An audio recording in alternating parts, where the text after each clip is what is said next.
Mirëmbrëma të gjithëve, jemi këtu live me Henrin, do diskutojmë sot në Tradecast Albania, si çdo javë për analizën e tregjeve financiare, do të flasim për kriptot, do të flasim për stocks, do të mbulojmë goldin, floririn dhe pak mallrat në charte, do të shikojmë çfarë ka ndodhur këtë javë që lam pas, do të diskutojmë dhe do të diskutojmë dhe se çfarë do ndodhi në javën e vijim me parashikimet tona. Përshëndetje Henri. Përshëndetje Kleo, po një javë shumë e keqe për tregjet financiare, një shitje ekstreme në metalet dhe vjen shumë keq për të gjithë investitorët e metaleve që kanë bler në temën e çmimeve të larta, sepse dikush e ka bler të 120, dikush e ka bler të 100, dhe janë ndjekur. Kemi pasur dhe disa nga anëtarët që kanë bërë pyetje gjatë javës të Telegrami që është vetëm Q&A, pyetje dhe përgjigje nga unë, dhe më pyesnin që a të bleu metalet ose të bleu në argjendin tani dhe ose të blejnë ato argjendin, dhe unë i kam thënë që jo, jeni në kulmet. Dhe jam në kaluar, kemi mbuluar analizat e Kleos dhe të mijat për floririn. Shitje ekstreme, pastaj fundjava vazhdoi edhe më keq, e premte filloi ashtu. Fundjavë dhe më keq në tregun e kriptos. E di që shumë dëgjues që kemi preferojnë kripton si aset kryesor, shpresoj edhe ato të mos jenë ndjekur aty. Unë jam munduar t'ju ndaj informacionet e mia që jam cash, vetëm një kripto kisha që ishte Chilis dhe kam shitur gjatë të entes, kështu që kam qenë cash në kripto që të mërkur të ende kemi dalë nga pozicionet e tjera që kemi pasur. Kleo ka qelluar dhe ka goditur në mënyrë perfekte valën e kriptos.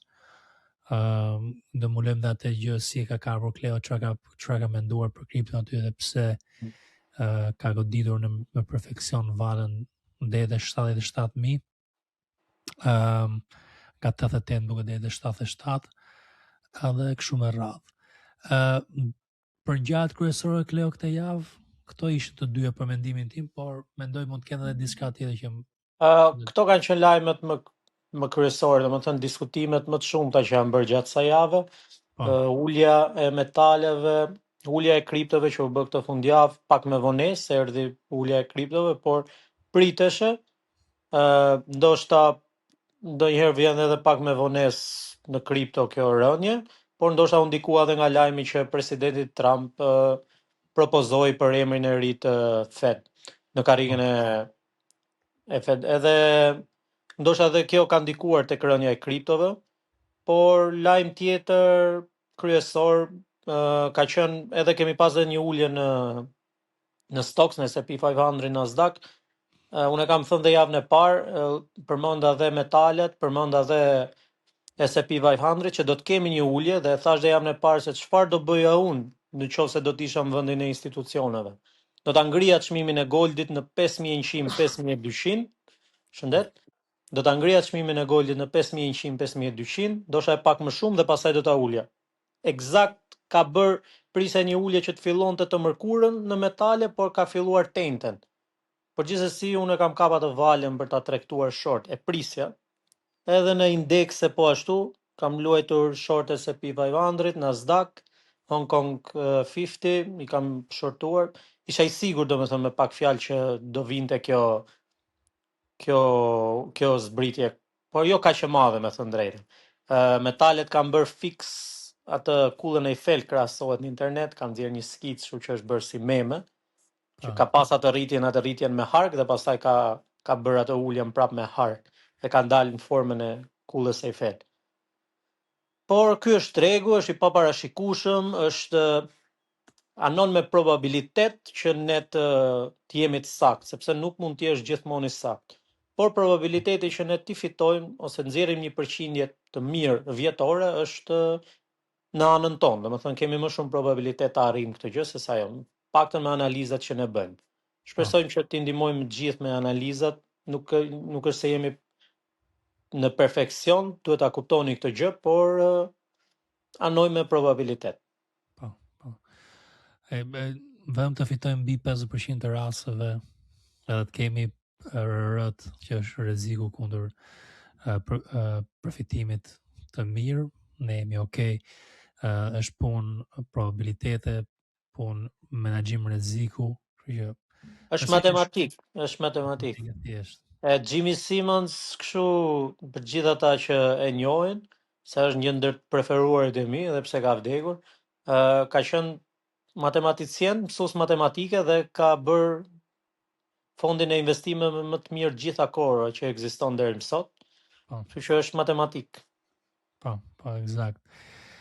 Dhe ka dhe fazat e veta tregu, kështu që kur është në rritje tregu do të prisni mean reversion, këto gjëra i kam diskutuar disa herë. Floriri, për mendimin tim, ishte shumë i qartë që do uleshe, kemi ndarë analizat e grupi me pagesë, kam munduar se unë te grupi i Telegramit mundohem t'ja përgjigje për ato pyetje që më bëhen. Se s'kam edhe shumë kohë me angazhimet e mia tani që po me projekte të tjera, gjërat e tjera që ne bëjmë. Unë menaxhoj kapital për investitor, kështu që jemi në një situatë që koha ime shkon diku tjetër dhe fatkeqësisht nuk mund të bëj që t'jap çdo analizë që unë bëj, çdo mendim që unë kam ta ndaj me një vend, e ndaj në kur mendoj unë që kam kohë dhe është e rëndësishme. Po Floriri, atë ulje e kam darë te TikTok live. Prandaj dëgjuesve i them gjithmonë që nuk është të thënë që t'jeni vetëm te Telegrami apo te Discordi. Discordi keni të garantuar që unë do ndaj analizat. Po mund të bëni pjesë edhe te TikTok live, kur mund të më bëni pyetje, po bëhet pyetje të duhura, do merrni përgjigje të duhura. Është realisht një mundësi e mirë që ju të merrni informacione nga unë dhe nga Kleo dhe të tjerat që po bëjmë këtë punë tani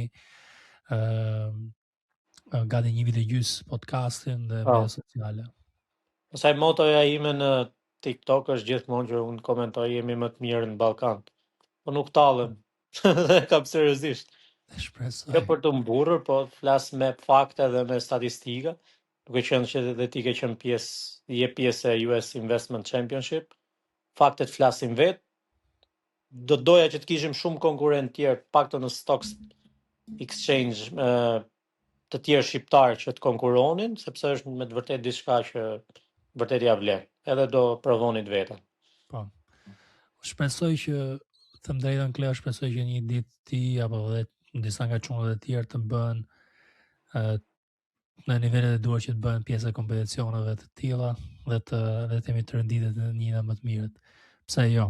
Nga grupi Jonit Trend Hunters.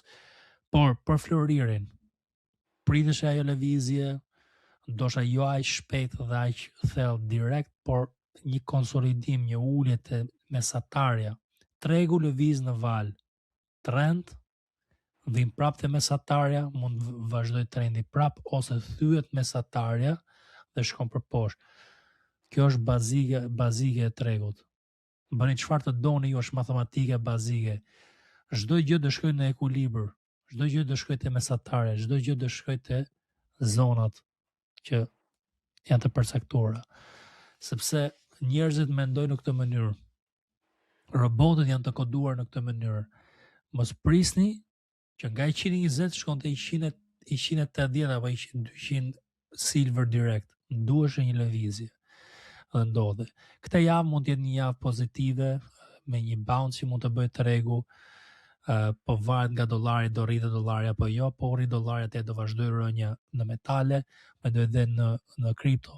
Po që dollari konsolidohet dhe ulet pak, atëherë ne mund të kemi një rritje afat shkurtër, disa ndoshta një ditë, 2 ditë maksimumi, por shumë të pakët në krahasim me lëvizjen që bëri të premten në metale.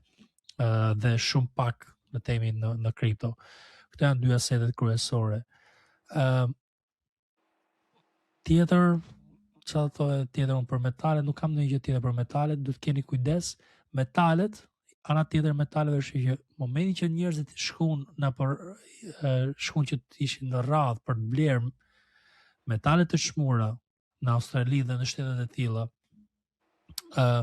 ishte moment që unë e kam thënë disa herë, tregtarët e tjerë që unë njoh, që kanë pasur fonde dhe janë profesionistë, më kanë kontaktuar dhe kanë shitur çdo gjë, më kanë thënë që kanë shitur çdo gjë në treg në tetor. Ka qenë lëvizja më e dur që në tetori dhe kënej nuk ka pasur treg të mirë. Okej, metalet hecën dhe pak. Por tregu në përgjithësi aksioneve, tregu në kripto ka qenë i dobët, ka qenë i keq. Pse? Shenjë që tregu është i friksuar, nuk ikin kot njerëzit për bler metale. Nuk ikin kot për të gjetur siguri diku tjetër, për shembull në sektorin energjetik ose sektoret e tjera që ne kemi trajtuar, armatimin. Ato që ka një situatë të paqëndrueshme në treg dhe kemi diskutuar javën e kaluar frikën e situatave gjeopolitike, Amerika, Irani, Amerika, Venezuela, Amerika, Greenland, shumë gjëra të tjera që po bëhen dhe si do rregullohet rendi i ri global. Në Davos patëm diskutime për rendin e ri, ka folur qartë Trumpi, që tani ka ardhur një New World Order që ato duan të sjellin dhe po përgatiten gjërat. Kjo është mendimi im personal. Secili ka mendimet e veta. Po përgatiten të gjërat për 2030-ën që të renditesh çdo gjë ashtu që është duan këto institucione globale. Ikni shikoni dhe lexoni këto gjëra se do të shumë të këto pjesë që disa nga dëgjuesit mund të shikojnë dhe si konspirative, nuk kanë konspiracione sepse ato të japin qartë ty çfarë plani kanë për shtetet e veta dhe për institucionet kryesore globale financiare dhe për institucionet e tjera.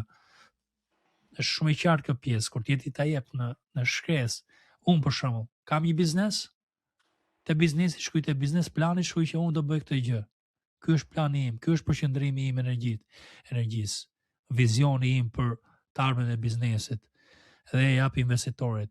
Investitori duhet ta besojë atë apo s'duhet ta besojë atë. Dhe këto institucione, Davos të tjera kur flasin, do ta besoni që ato do bëjnë maksimumin dhe kanë fonde të pa fund që të realizojnë synimet e veta. Kështu që përgatituni për këto gjëra që do ndodhin dhe renditja që po bëhet ose mënyra se si po renditet tani bota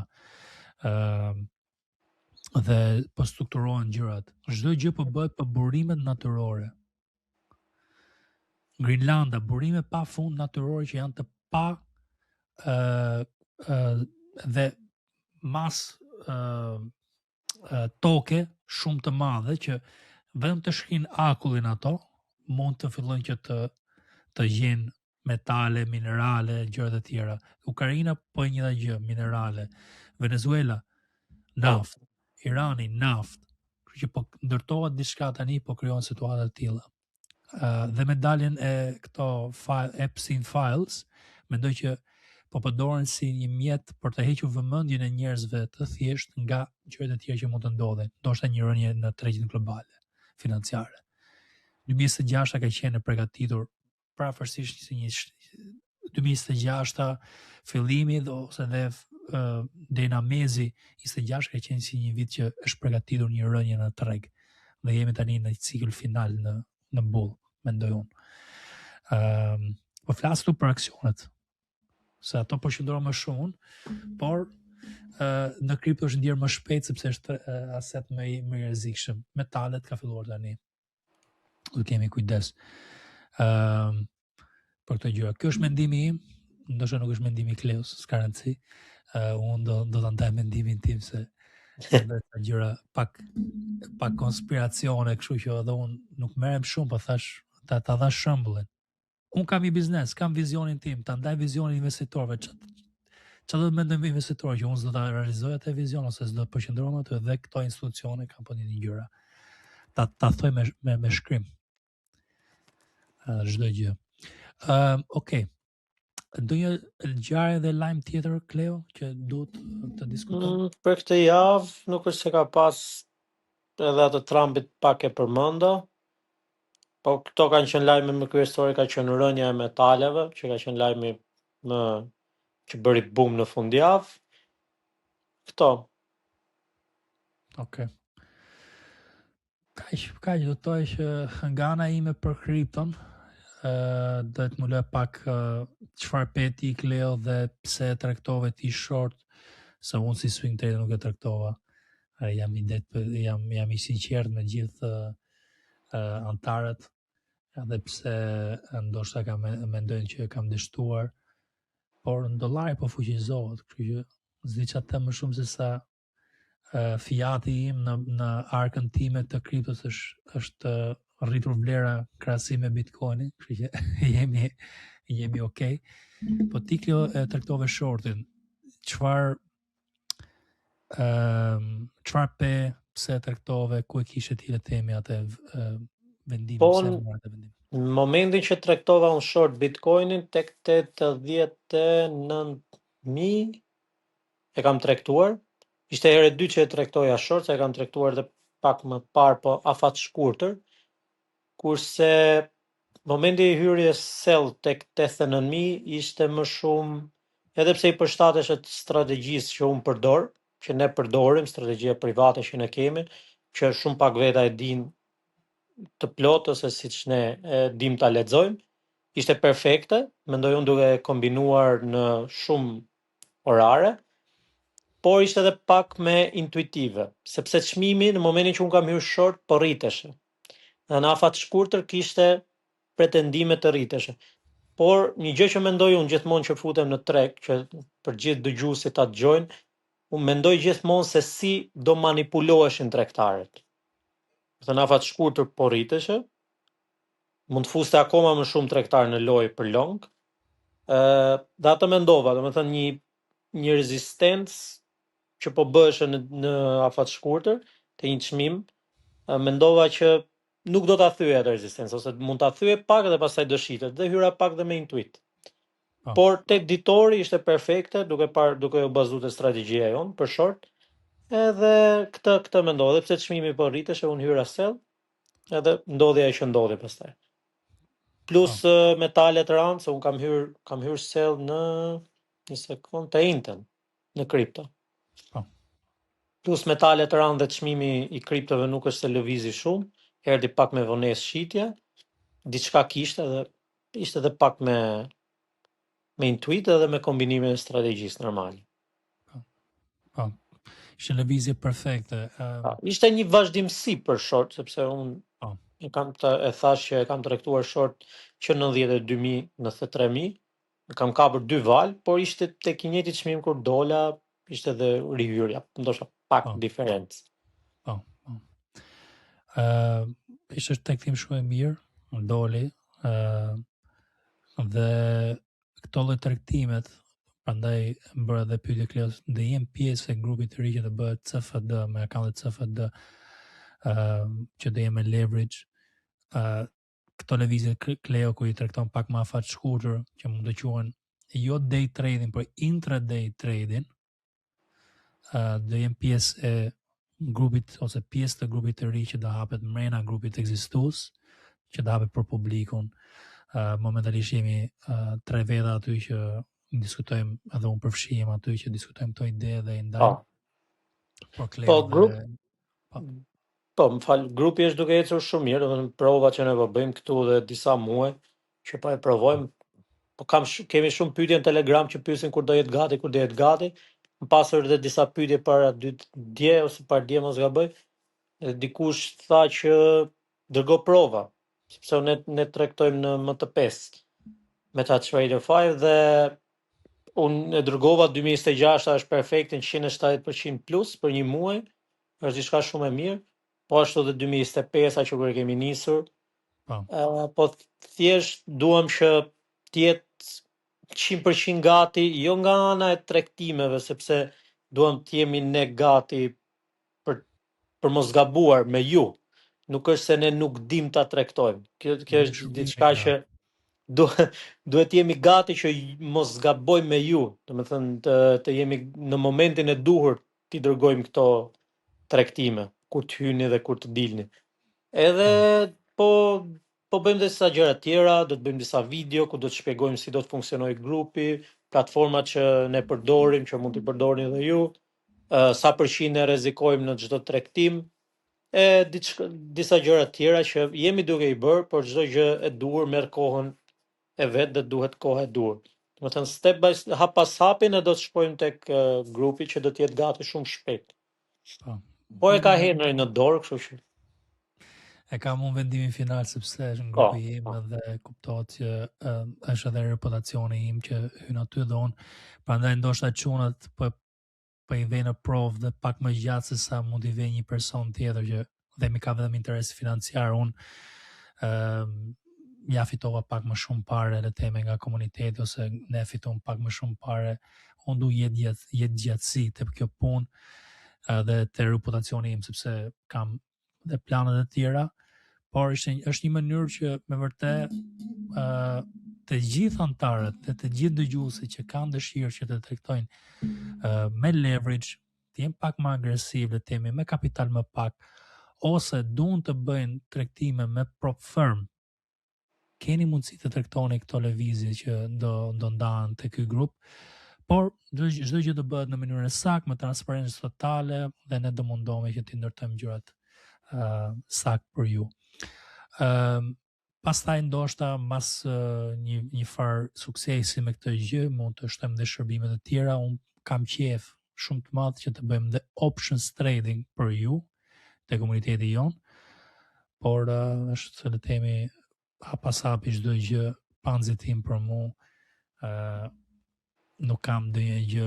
Komuniteti ka ardhur natyrshëm mbas podcastit. Podcasti ka ardhur diçka qefi me Kleon dhe pastaj është bër ka podcasti janë bërë gjërat e tjera si komuniteti Telegrami që erdhi natyrshëm se na komentoshin njerëz dhe kërkoshin atë gjë, si TikToku live që unë bëj ndonjëherë ka ardhur natyrshëm.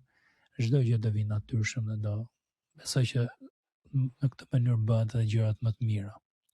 Kjo është mënyra se si unë punoj paktën për veten time. Po te krijimi i këtij grupi është diçka që besoj do realizohet, edhe disa projekte tjera që ne kemi me Henrin, normal që do realizohen, por për ne është diçka dhe mirë për mua dhe për një ortak tjetër që ne kemi, menaxhimi që ne bëjmë i pozicioneve, sepse kur tregton me leverage duhet dhe menaxhim pak më i detajuar, më do të jesh shumë në vendimarrje, duhet të jesh shumë i shpejtë dhe shumë i saktë. Po. Dhe për ne është diçka e mirë se është praktik për të menaxhuar kapitale. Po, eksakt. Faza tjetër do jetë hapja e grupeve ose le të them hapja mundësi për të menaxhuar kapitalin direkt. Por ajo kërkon besim. Kjo është ideja këtu që besimi ndërtohet avash me çdo gjë që ne ndajmë dhe çdo gjë që bëjmë. Kleo, te ngjarjet kryesore, ndonjë gjë tjetër për të diskutuar këtu. Unë shikem pak duke ishte Jerome Powell foli këtë javë, se po harrojmë një nga gjërat më kryesore, foli të martën Jerome Powell, të mërkurën Jerome Powell. Normat e interesit. Jemi të pandryshuar, po. Jemi çorientuar fare me shitjet e mëdha që janë bërë treg dhe këto likuidime dhe rotacione.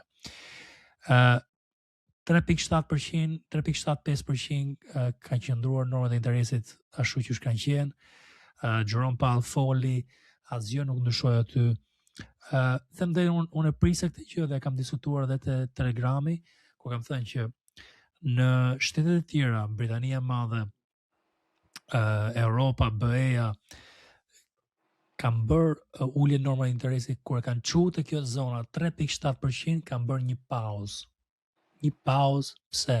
Duan të dinë se si do reagoj tregu, si do çfarë impakti do ketë mbas uljes te ekonomia amerikane.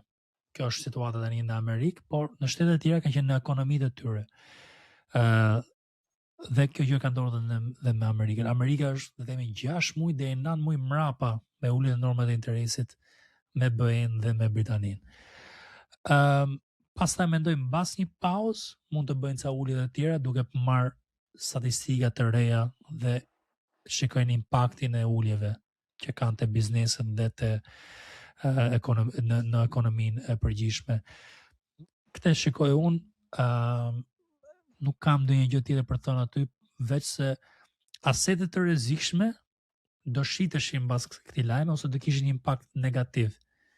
Sepse ulja e normave interese ka impakt pozitiv te small caps, që kanë qenë Russell 2000 që ka pasur rritje të mirë, dhe përpara daljes të normave të interesit vendimi, rritjet e large caps, kompanitë si Nvidia, Microsofti, Facebooku kanë pasur rritje. Facebook besoj ti ke tregtuar Kleo të CFD-ja me Po, Meta.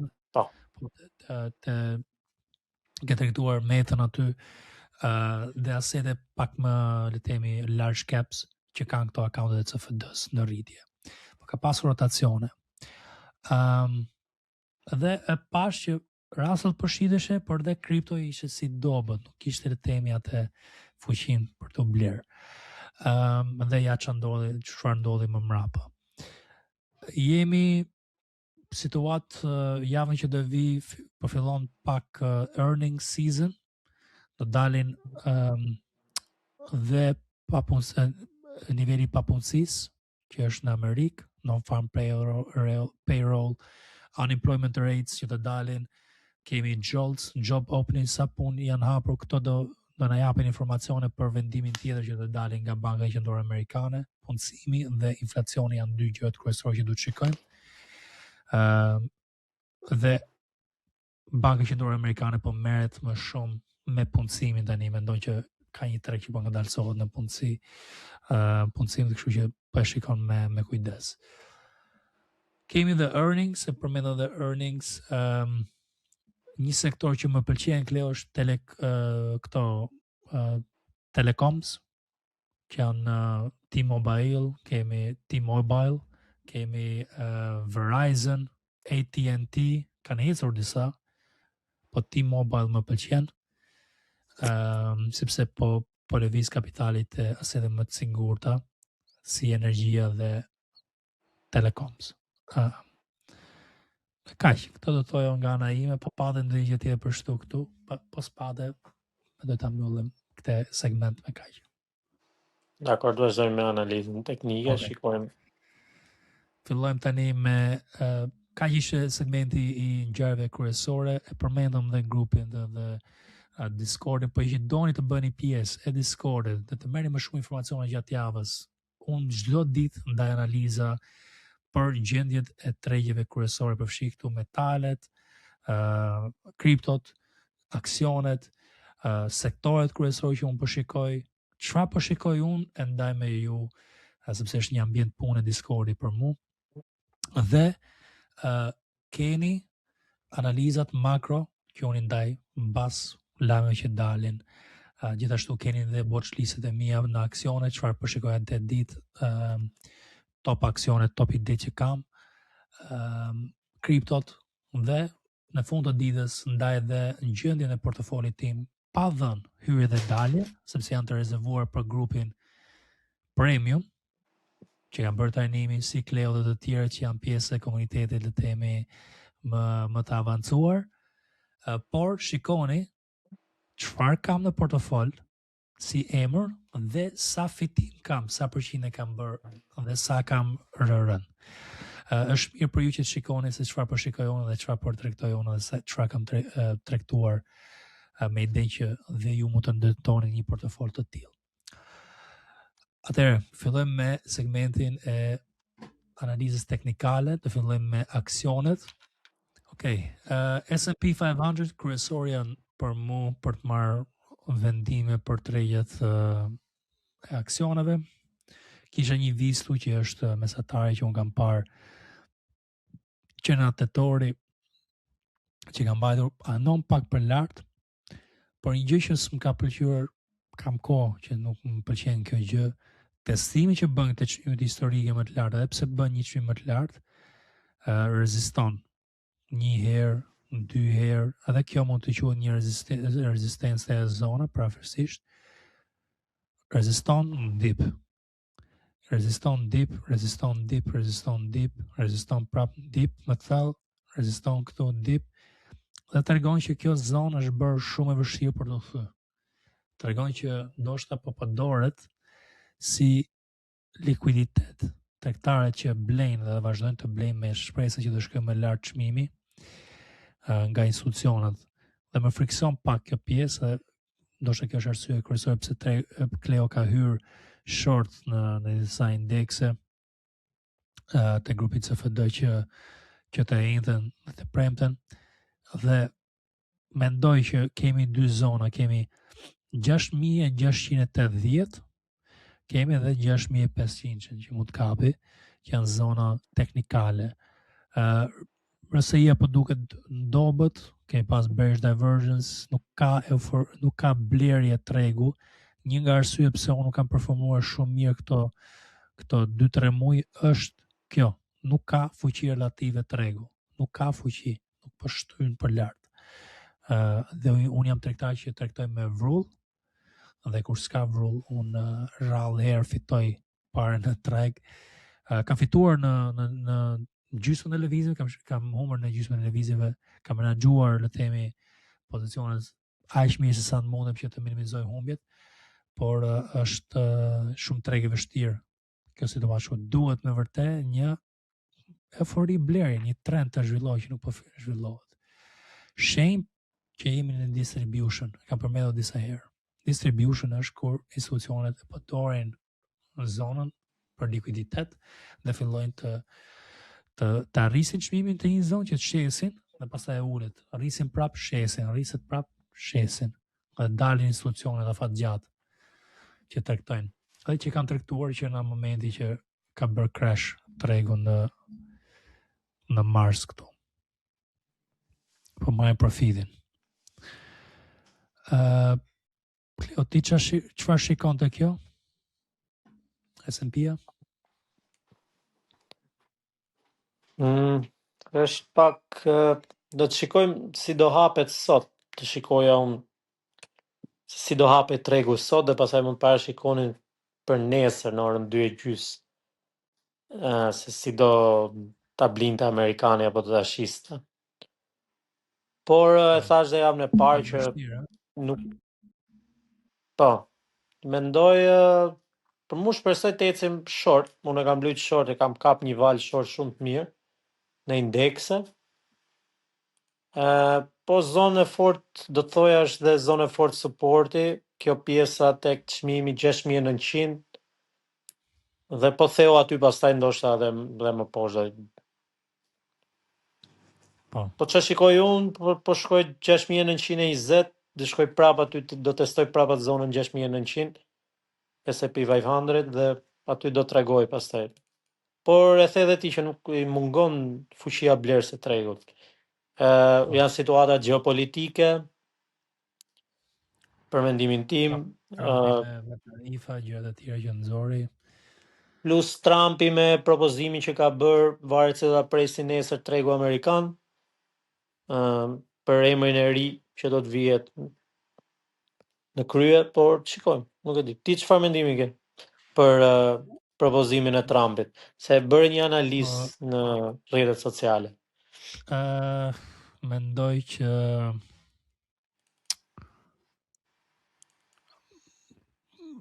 që dhe jetë temi pozitiv pra se dhe më të rrezikshme, po mendoj që mund bëhet një ulje përpara se sa ndodha ajo gjë.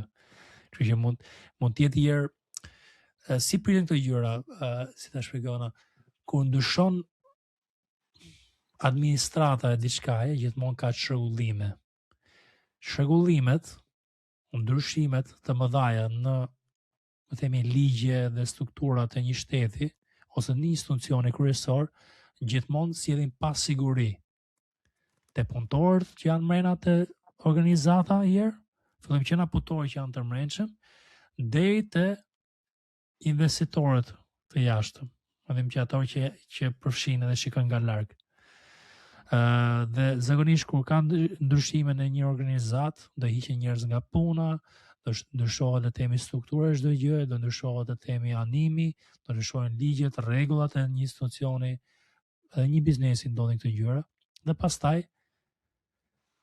krijon çrregullim dhe pasiguri të investitorëve dhe të tjerët për atë institucion për një periudhë afat shkurtër, afat mesëm, 6 muaj, 1 vit. Kështu që mund të jetë e kundërta çfarë mendon tregu, pak a shumë si ardha e Trumpit në shtëpinë e bardhë, që priteshte që do ishte një gjë që do rriste kriptot në nivele të jashtëzakonshme dhe fillon një altësizëm direkt me Trumpin.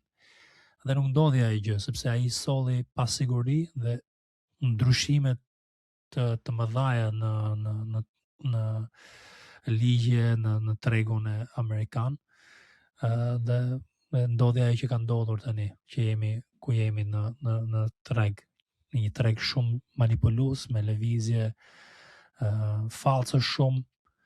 Kemi një vit e gjys tani që na ka ndodhur kjo gjë. Është zonë e bukur, po, është zonë e bukur nëse pi Vajvandri kjo zonë tani, do të tregoj, prandaj thash që presa të hapjen se si do hapet US 500 sonte, hapet, mos gaboj për 1 orë, pra 1 orë e pak. Po. Dhe unë aty do të shikoj nëse ulet pak, mund të shkoj edhe tek në zona më të thella, mendoj 6000, do ishte mirë testonte te 6000, çmimi 6850, 6820 janë zona ku mund gjej suportin e radhës nëse do të ketë ulje, më çfarë shikoj unë.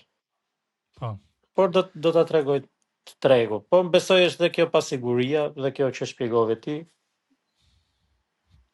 Dhe një gjë që po shikoj unë që është pak ndryshe është equal weighted S&P 500, kur është peshë barabartë në çdo aksion. Edhe po e pekte ka krijuar një çmim all time high të ri dhe ka pasur një trend në rritje. Arsye kryesore është që aksionet me market cap më të vogël në mrena S&P 500, jo large caps, kanë pasur rritje më të mirë. Dhe po dështuan këto equal weighted, peshë barabartë për çdo aksion. Ky ETF po dështoi dhe u thy kjo vizë trendi ku kanë vënë një alert. Mendoj që tregu atëherë fillon anon short. Kështu që mund të jetë një shenjë paraprake kjo, që mund të kemi një short për mendimin tim në thyrje të kësaj zone. Kemi 2 zona aktualisht, kemi edhe këtë zonë tjetër këtu më poshtë. Okay. Po u thyn këto 2 zona, atëherë tregu besoj që shkon për poshtë. I që 90 kjo do humi diku të 4-5%, dhe S&P-ja besoj që do humi diku të 5% në televizje, 5% ku na çon ne. Sepse do ta tërheqin këto të voglat. 5% nga na çon prapë tek kjo zonë që un kam përcaktuar këtu. Kjo është lëvizje që mund të ndodhi me një shitje. Edhe mendoj frikën që ka hyrë tani me kripton dhe me floririn që mbasi aseti më i sigurt, aksionet nuk janë aq sigurta se sa floriri. Mendoj unë. Edhe do ta sferohet ajo frikë edhe në aksione me një rritje në dollar që do mulet pak më vonë. Këtë po shikoj, do të menaxhojmë me kujdes. Po hapja është kryesore, atë që përmendin dhe Kleo, hapja sot në dark në US 500 dhe pastaj hapja në tregjet aziatike, do shikoj Alibabën dhe Baidu se si janë, dhe pastaj do shikojmë dhe shkoj dhe ca gjëra të tjera unë me analizat e mia son dark. Kështu që deri në dark e gjatë me punë. Sa kemi dhe Hong Kongun 2 natës. Po. 2 dhe jem unë aty.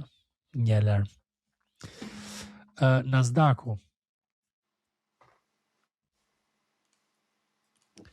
Nasdaq thyu strukturat, dështoi eri prapë mrena zonës dhe tani po shikoj thyen në këtë zonë këtu kryesore të RSI-ja, që tregon dobësi në të fuqisë relative, dhe pastaj do shikojmë dhe vizën e trendit që është Nasdaqu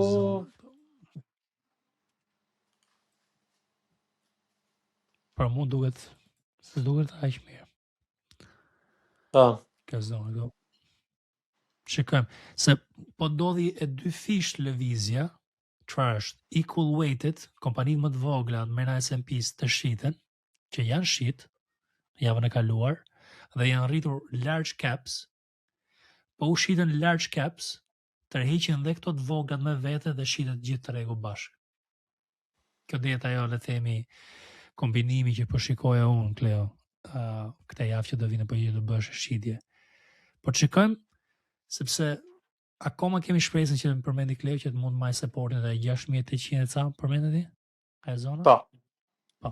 Kështu që shikojmë atë zonë dhe ato dy alertë që vura unë, si do reagoj të ato zona çmimit të RSP-ja, që është ETF-i Equal Weighted S&P 500, dhe pasaj si mund të shikojmë dhe lëvizjet e large caps.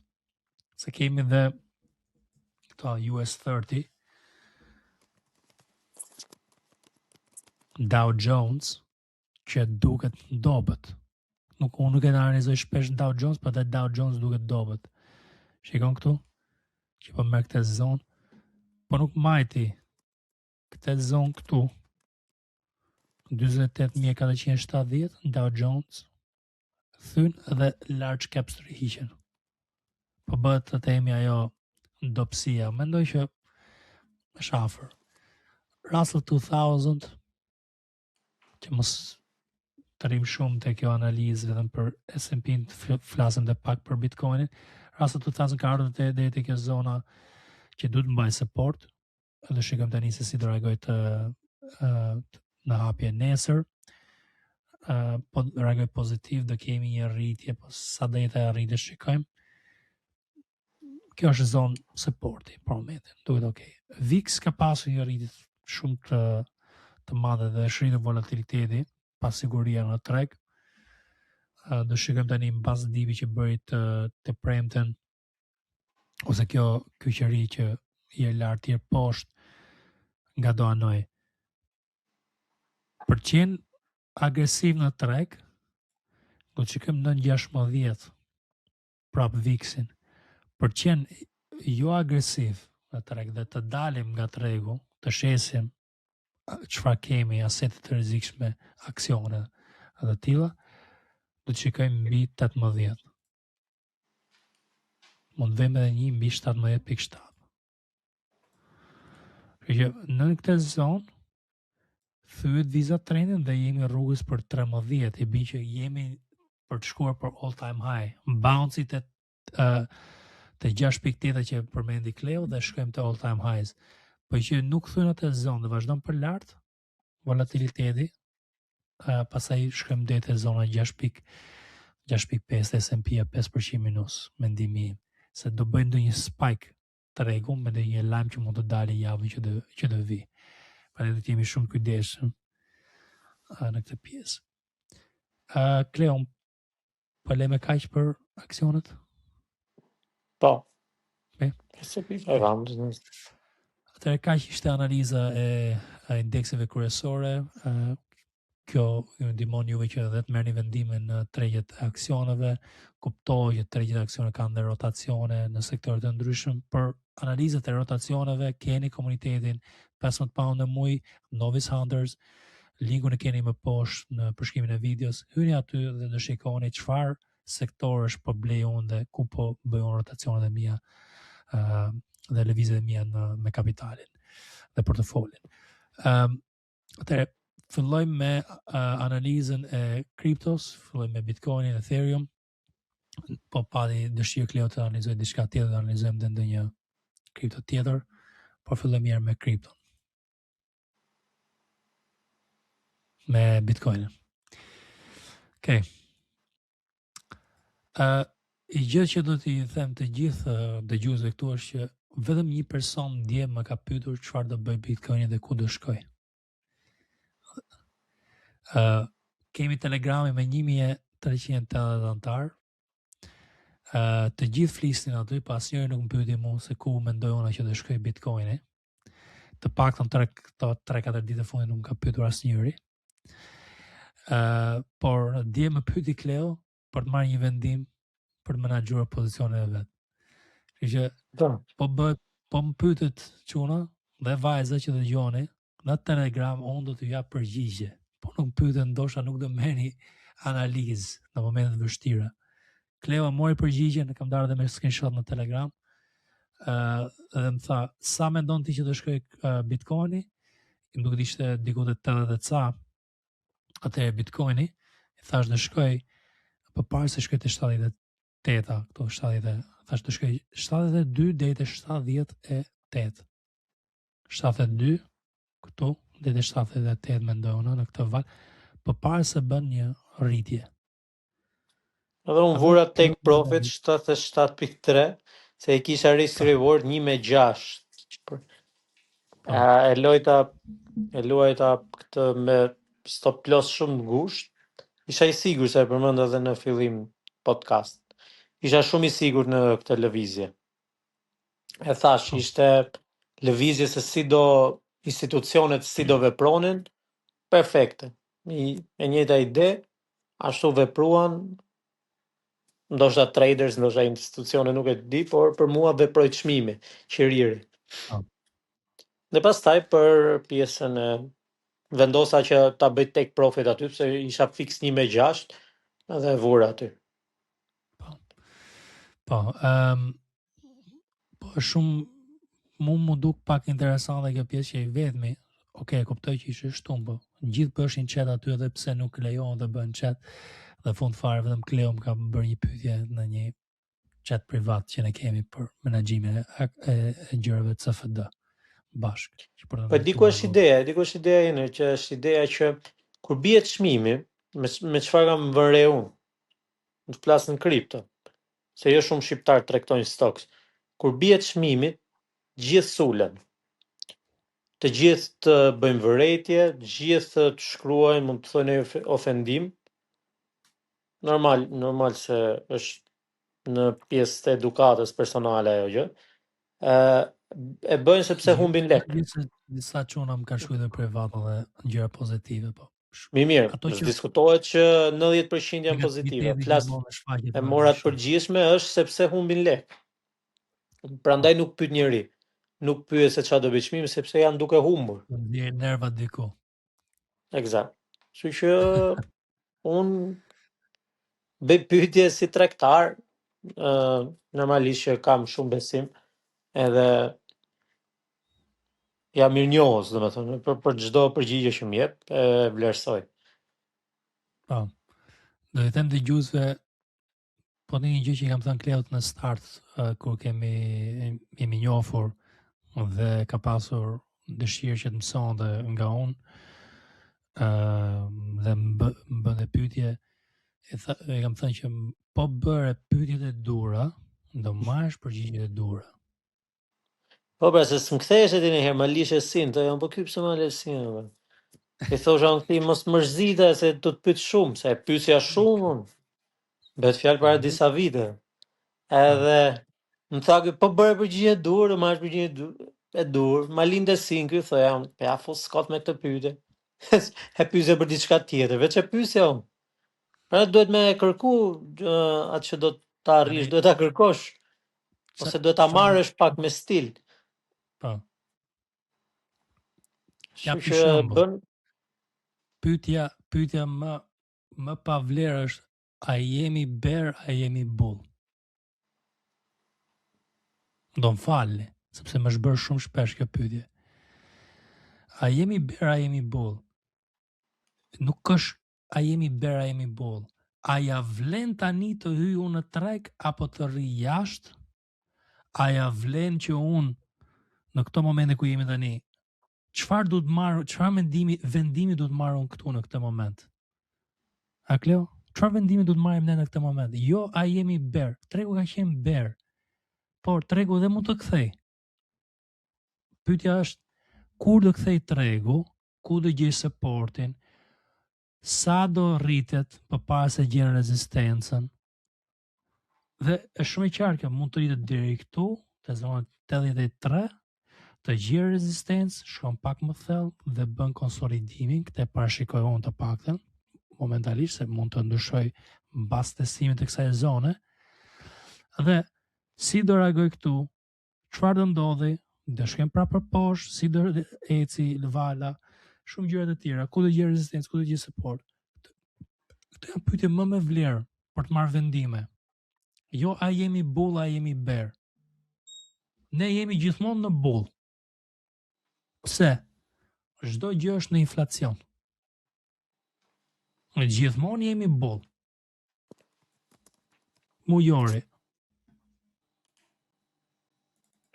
edhe kur bën lëvizje për poshtë tregu, prap shkon më lart. Vajt çfarë orari përshikon ti, si do të tregtosh ti. Kështu që gjithmonë bëni pyetje të dura dhe të merrni përgjigje të dura nga unë. Mundohuni të bëni pyetje sa më, le të themi, të avancuara. E kuptoj këtë pjesën që ndoshta disa janë djegur dje, kanë pasur, le të themi, inate, nerva, gjëra të tjera, se më shkruaj edhe mesazhe jo me norma nga ca persona. Edhe do të E kalamaje po. Normale.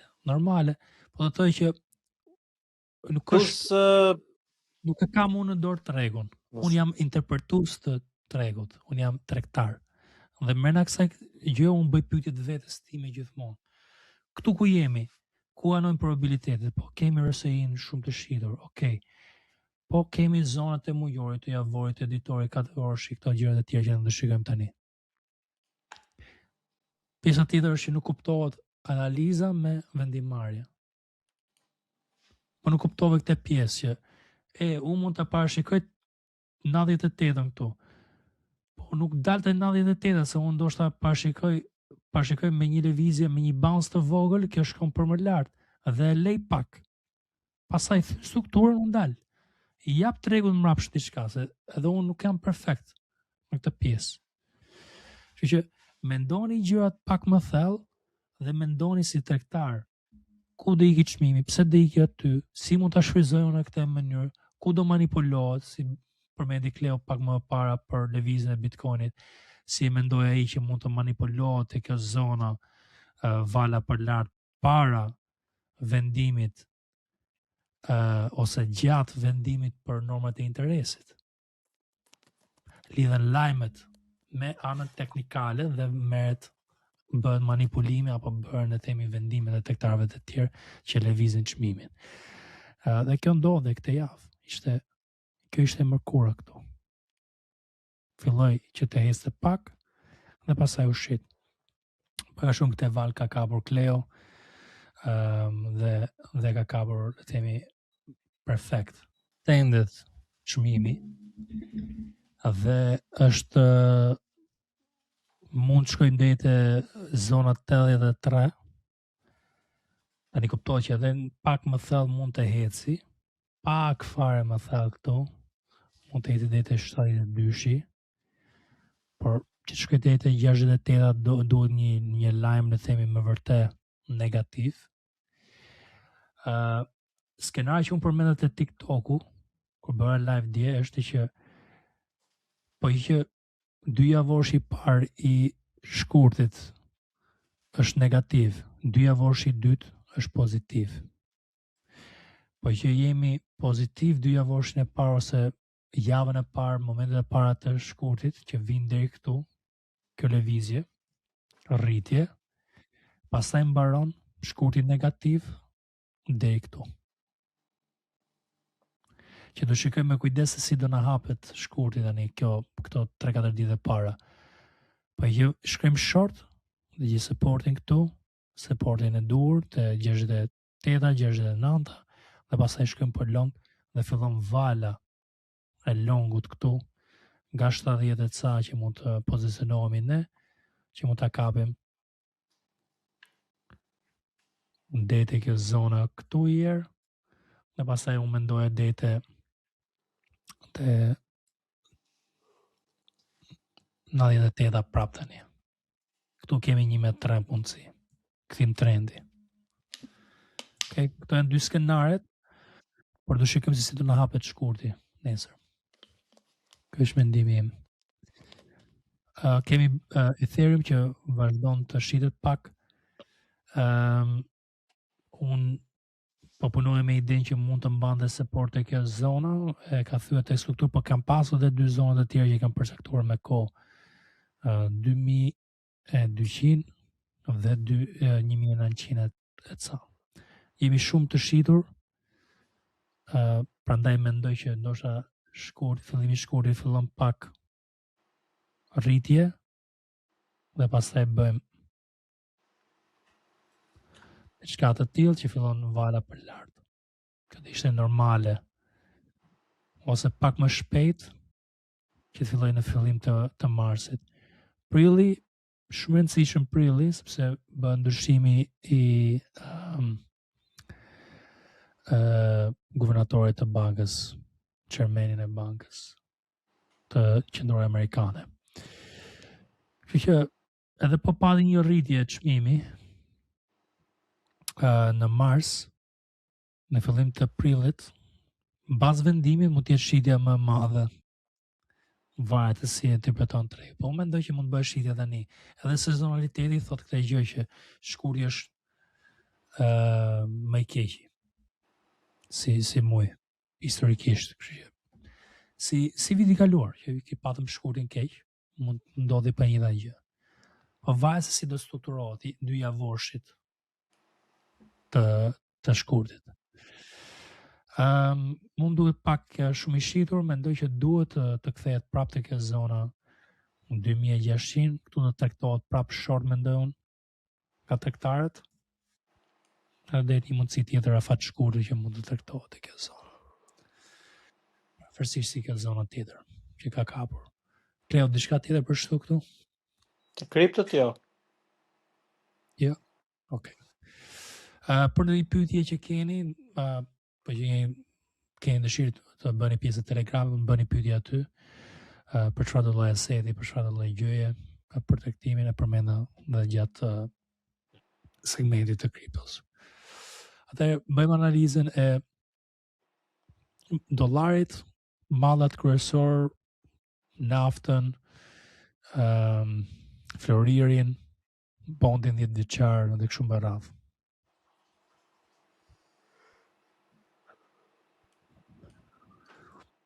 Dollari u rrit, edhe duhet të rriteshe me këtë shitje kaq të thellë që kishte bërë.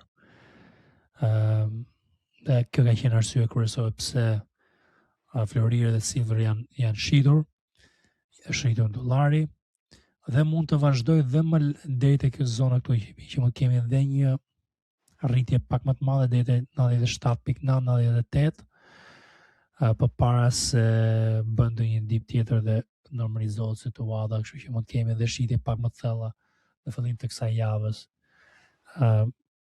me këtë që përshikon të dollari. Nafta është diçka që e kam tregtuar unë dhe e kam dhënë si ide çunave të CFD-s, apo jo, Kleo? Po. Duket shumë mirë. Ka pasur dy zona që unë kam dashur të tregtoja, ka qenë zona parë kjo këtu, thyrje. Naftën unë kam mirë të 61. Po. Zona parë unë nuk e kapa. Jam i sinqert për këtë pjesë, nuk e kam kapur këtë zonë parë, kam lënë, ka bërë dipin dhe kam kapur këtë zonën e dytë këtu, që provojnë dhe Kleo 61. 61 me ide që të kapim 72. 1.4 të kjo. Duket okej për një swing disa ditë, ndoshta disa javë, marrë se sa ecën. Mund të bëjnë ndonjë gjë të tillë, ndonjë dip të vogël, dhe ishte normal, heqim këto vizatimet të vjetra.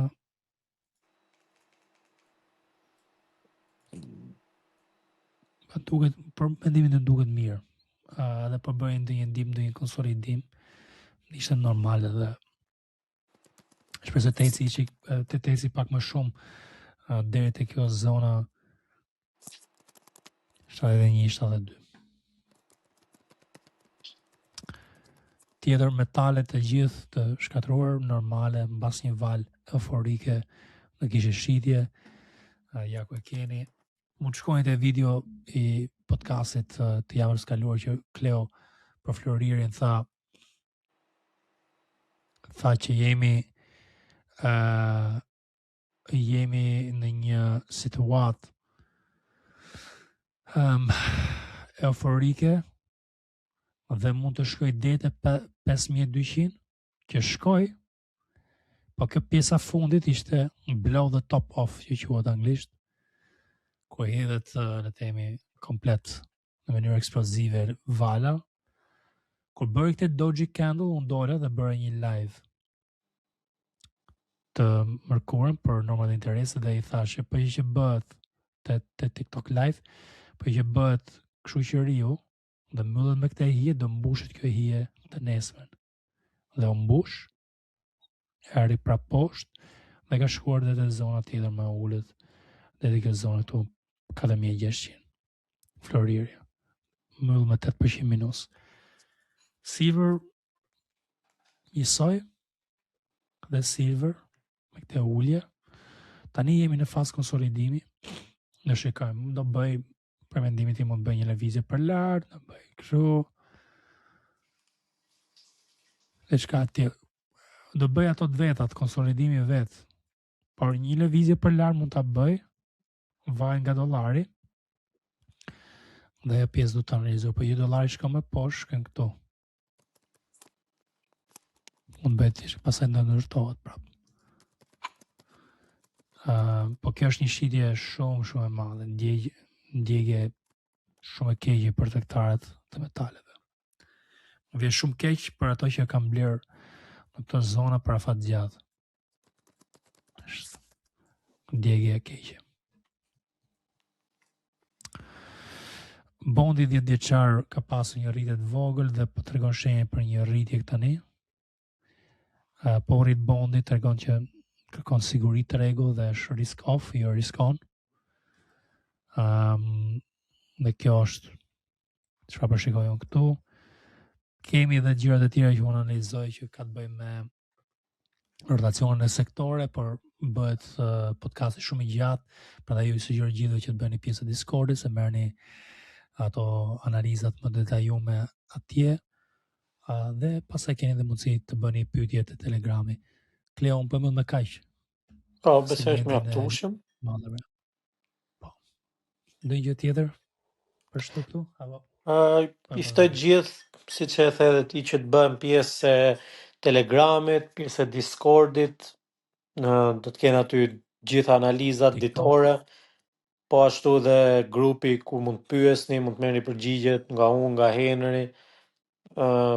Është diçka me të vërtetë për ata që janë të apasionuar, që e duan këtë, që e duan tregtimin, që duan të bëjnë trading në mënyrë profesionale, nuk flasim për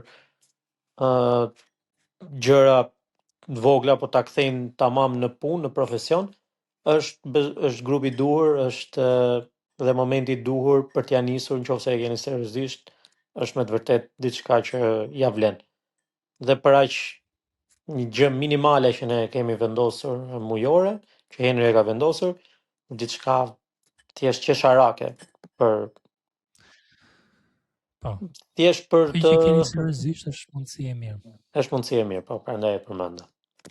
Që gjithë ata që e kanë me qef, se gjithë ata që duan mësojnë, bëni pyetjet e duhura, do merrni përgjigjet e duhura dhe ju uroj suksese dhe tregtim sa më të mbar në këtë javë që vjen.